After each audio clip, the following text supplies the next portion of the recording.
পরিচালক হতে এসে হয়ে যান দেশের অন্যতম ব্যবসা সফল ছবি বেদের মেয়ে জ্যোৎস্নার প্রযোজক। পরবর্তীতে চলচ্চিত্র পরিচালনায়ও হয়েছেন সফল। কথা বলছি বাংলাদেশের একজন চলচ্চিত্র পরিচালক, প্রযোজক, নিবেদক, পরিবেশক ও অভিনেতা মতিউর রহমান পানু সম্পর্কে।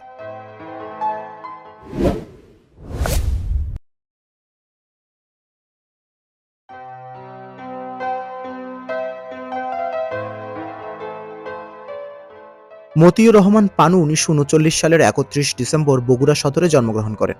বেড়ে ওঠা বগুড়াতে। তিনি ১৯৬২ সালে বগুড়া সেন্ট্রাল হাই স্কুল থেকে মাধ্যমিক পরীক্ষায় উত্তীর্ণ হন এবং কিছুদিন পর বগুড়া জেলা থেকে রাজধানীর শহর ঢাকায় পাড়ি জমান। ব্যক্তিজীবনে ১৯৭২ সালে আলেয়া বেগমের সাথে বিবাহ বন্ধনে আবদ্ধ হন পানু। তাদের ২ সন্তান মশিউর রহমান পল্লব ও মাহফুজুর রহমান পুনাম। বড় ছেলে মশিউর রহমান পল্লব একজন চলচ্চিত্র অভিনেতা। পরিচালক কাজী হায়াতের লাভ স্টোরি চলচ্চিত্রে দারুণ অভিনয় করে বাংলা চলচ্চিত্রাঙ্গনে পরিচিতি লাভ করেন।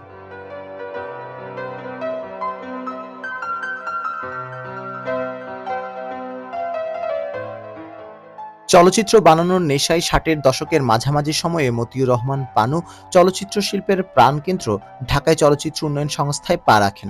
প্রথমে তিনি কয়েকজন জ্যেষ্ঠ চলচ্চিত্র পরিচালকের সহকারী, পরবর্তীতে প্রধান সহকারী পরিচালক হিসেবে কাজ করেন। এদের মধ্যে দারাশিকো, সৈয়দ আওয়াল ও আকবর কবির পিন্টু ছিলেন অন্যতম। তবে পরিচালক বাবুল চৌধুরীর সহকারী হিসেবে বেশি কাজ করেছেন।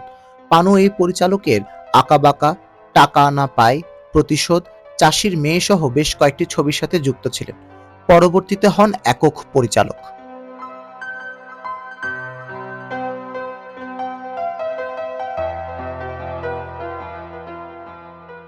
১৯৭৮ সালে মতিউর রহমান পানু হারানো মানিক নামের চলচ্চিত্র নির্মাণ করে পরিচালক হিসেবে আত্মপ্রকাশ করলেও তিনি মূলত শেষ থেকে শুরু, ইনসাফ, মনের মাঝে তুমি চলচ্চিত্রের জন্য বেশি পরিচিতি লাভ করেন। তার পরিচালিত অন্যান্য চলচ্চিত্রদের মধ্যে রয়েছে আপন ভাই, নির্দোষ, সাথী, নাগমহল, মান মর্যাদা, নির্যাতন, সাহস, বেদের মেয়ে জ্যোৎস্না ও বৌমার বনবাস অন্যতম।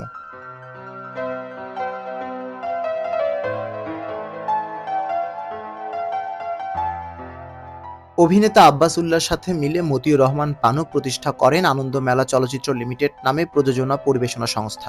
দুজনে মিলে এই সংস্থা থেকে অনেকগুলো চলচ্চিত্রের প্রযোজনা পরিবেশনা করেন। পানু নিজের পরিচালিত নির্যাতন, মনের মাঝে তুমি সহ বেশ কটি চলচ্চিত্রের প্রযোজক তো ছিলেনই, পাশাপাশি অন্যান্য পরিচালকদের চলচ্চিত্র প্রযোজনা করেন। মতিউর রহমান পানুর আরও উল্লেখযোগ্য প্রযোজিত চলচ্চিত্রের মধ্যে রয়েছে বেদের মেয়ে জ্যোৎস্না, টাইগার নাম্বার 1, গাড়িয়াল ভাই, রঙ্গিলা, নসিমন, মোল্লাবাড়ির বউ, ডাক্তার বাড়ি, ওরে শাম্পানওয়ালা ইত্যাদি। চলচ্চিত্র পরিচালনা ও প্রযোজনা দুটোতেই সফল ছিলেন মতিউর রহমান পানু। তার পরিচালিত প্রায় সব ছবি ব্যবসা সফল ও ভালো মানের। চলচ্চিত্র পরিচালক, প্রযোজক ও পরিবেশক ছাড়াও পানু একজন চলচ্চিত্র অভিনেতাও বটে। অভিনয় করেন ১৯৭৯ সালে মুক্তিপ্রাপ্ত শহীদুল আমিনের রাজকুমারী চন্দ্রবান চলচ্চিত্রে। এমন একজন প্রতিভাবান মানুষ বাংলা চলচ্চিত্রের জন্য আশীর্বাদ।